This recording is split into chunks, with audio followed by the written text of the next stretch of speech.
যাক বিসমিল্লাহ বলে আবার স্টার্ট করলাম। যাই দেখি,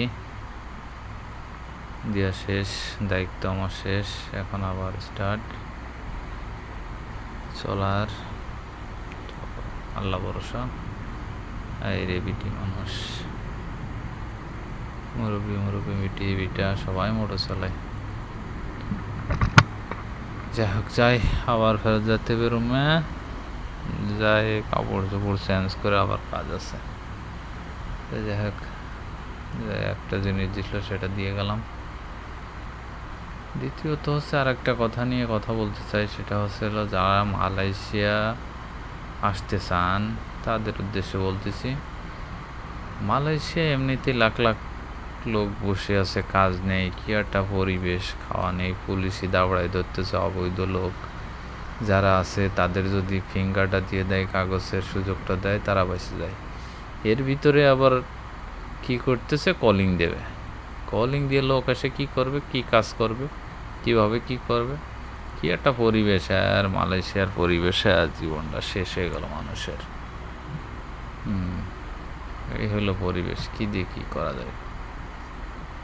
পাশে কিয়া ভাই,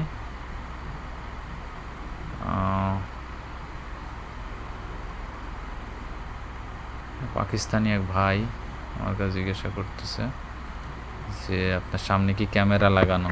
বললাম হ্যাঁ ক্যামেরা। তো ক্যামেরা কি ভিডিও হচ্ছে? হ্যাঁ, আপনি উঠে গেছেন ভিডিওই। বলতেছে ক্যামেরার দাম কত? তার কাছে বললাম এত। তো যাই হোক, পাকিস্তানি মানে বুঝতে পারিনি যে আমি বাংলাদেশি। ও বুঝলে হিন্দিতেই করতো, তো মালয় ভাষায় কথা বলেছে। ও ভাবেছে হয়তো এই দেশের, কারণ বড় গাড়ি আর সচরাচর তো দেখা যায় না, ফরেনিয়াররা ওই ছোটো গাড়ি চালায় বেশিরভাগ। তো যাই হোক, আবার যাই, কি ছোটো ছোটো গাড়ি নিয়ে আমার আগে চলে যায় এরা। হ্যাঁ, ফাজলামি করো, যাই একটু আগে চলে যায় এদের।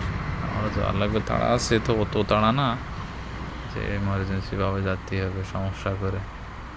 যাই হোক, সমস্যা না, আল্লাহ ভরসা, রাস্তায় চললে আল্লাহ ভরসা। যাই বলতেছিলাম আর কি, যারা মালয়েশিয়া এত অবৈধ লোক আছে যাদের বলে শেষ নেই, তারা রায়থলি জঙ্গলে ওই রাস্তার পাশে অন্য অন্য জায়গা যেয়ে শুয়ে থাকতেছে, বসে থাকতেছে, মশার কামড়, কি একটা অবস্থা। আবার এই মুহূর্তে কলিং দিলে লোক আসলে কি হবে। মালয়েশিয়ার সরকারও যেরকম, বাংলাদেশে আমাদের সব সরকার আসে জানানি শুনানি